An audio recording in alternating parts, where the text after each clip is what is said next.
Assalamualaikum warahmatullahi wabarakatuh. Berikut ini adalah beberapa kisah lebih lengkap mengenai pertemuan ulama-ulama Indonesia dengan Nabi Khidir yang diceritakan secara turun-temurun dalam tradisi lisan di kalangan umat Islam. Meskipun kisah-kisah ini memiliki banyak versi dan sering bercampur dengan unsur mistis, mereka tetap dijadikan inspirasi bagi para pengikutnya. Yang pertama, Kiai Haji Hasyim Asy'ari. Kiai Haji Hasyim Asy'ari adalah pendiri Nahdlatul Ulama, organisasi Islam terbesar di Indonesia. Dalam salah satu kisahnya, Kiai Haji Hasyim Asy'ari pernah bertemu Nabi Khidir saat beliau menghadapi kesulitan besar dalam mengajar santri-santrinya tentang masalah fikih yang rumit. Saat itu, beliau berdoa dengan sungguh-sungguh meminta petunjuk dari Allah. Pada suatu malam, beliau bermimpi didatangi oleh seorang pria tua yang memberi petunjuk tentang solusi dari permasalahan fikih yang sedang dihadapi. Setelah bangun dari mimpinya, Kiai Haji Hasyim Asy'ari menyadari bahwa pria tua dalam mimpinya adalah Nabi Khidir. Atas petunjuk tersebut, Kiai Haji Hasyim Asy'ari pun berhasil menjelaskan persoalan fikih tersebut kepada para santrinya dengan lebih mudah. Pengalaman ini dianggap sebagai bukti kedalaman spiritual Kiai Haji Hasyim Asy'ari serta keberkahannya sebagai seorang ulama yang mendapatkan bimbingan langsung dari Allah melalui Nabi Khidir. Yang kedua, Kiai Haji Abdul Hamid Pasuruan.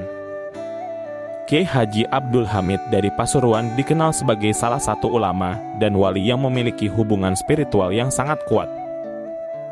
Konon, beliau seringkali bertemu dengan Nabi Khidir.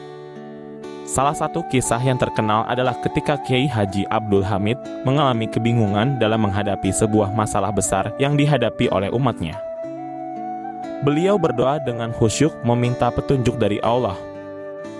Pada suatu malam, dalam keadaan terjaga, tiba-tiba datang seorang pria yang tidak dikenalnya.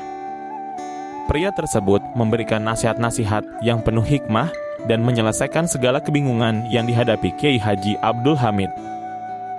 Setelah pria itu pergi, Kiai Haji Abdul Hamid menyadari bahwa orang tersebut adalah Nabi Khidir. Dari petunjuk ini, beliau dapat menyelesaikan permasalahan yang dihadapi dan memandu umatnya dengan lebih bijaksana. Selain itu, banyak yang menyebutkan bahwa Kiai Haji Abdul Hamid mendapatkan wirid-wirid atau amalan tertentu langsung dari Nabi Khidir yang kemudian beliau ajarkan kepada santrinya. Pertemuan ini mempertegas posisi beliau sebagai seorang wali yang diberi keistimewaan bertemu dengan Nabi Khidir. Selanjutnya, Syekh Nawawi Al-Bantani. Syekh Nawawi Al-Bantani adalah seorang ulama besar dari Banten yang ilmunya diakui di seluruh dunia Islam. Salah satu kisah yang berkembang tentang beliau adalah pertemuannya dengan Nabi Khidir saat masih muda. Syekh Nawawi dikenal memiliki kecintaan yang luar biasa terhadap ilmu pengetahuan agama dan ia sering berdoa agar mendapatkan bimbingan langsung dari Allah. Suatu ketika, dalam salah satu perjalanan studinya ke Mekah, Syekh Nawawi merasa ragu tentang beberapa persoalan ilmu yang sedang dipelajarinya. Di tengah-tengah kebingungannya, muncul seorang lelaki yang tiba-tiba mendatanginya. Lelaki ini memberinya petunjuk yang sangat mendalam tentang beberapa masalah agama yang sedang dipelajarinya. Setelah lelaki itu pergi, Syekh Nawawi merasa bahwa yang baru saja bertemu dengannya bukanlah orang biasa, melainkan Nabi Khidir yang diutus oleh Allah untuk membimbingnya. Kisah ini menjadi salah satu inspirasi bagi para santri dan umat Islam untuk terus memperdalam ilmu agama dengan penuh keikhlasan. Karena Allah dapat memberikan bimbingan melalui cara-cara yang tidak terduga. Berikutnya, Kiai Haji Ahmad Dahlan. Kiai Haji Ahmad Dahlan adalah pendiri Muhammadiyah, salah satu organisasi Islam terbesar di Indonesia yang berfokus pada pendidikan sosial dan dakwah.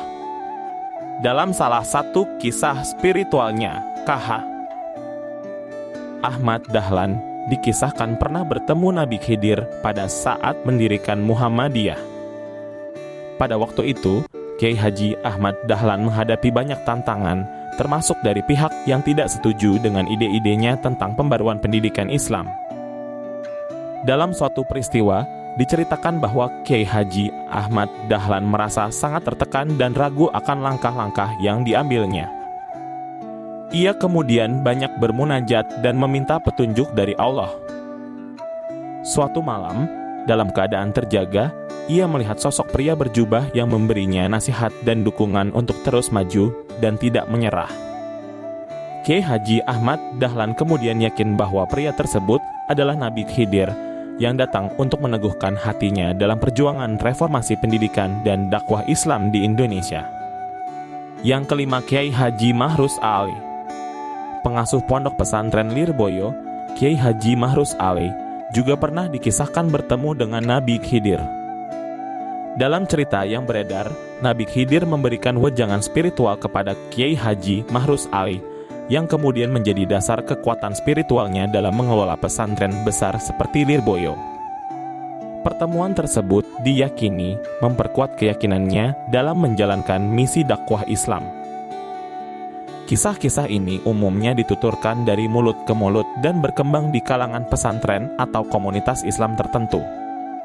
Kisah tentang Nabi Khidir sendiri seringkali bernuansa spiritual dan sulit dibuktikan secara empirisme, namun tetap menjadi bagian penting dari tradisi cerita Islam di Indonesia yang penuh hikmah. Wallahu a'lam bishawab.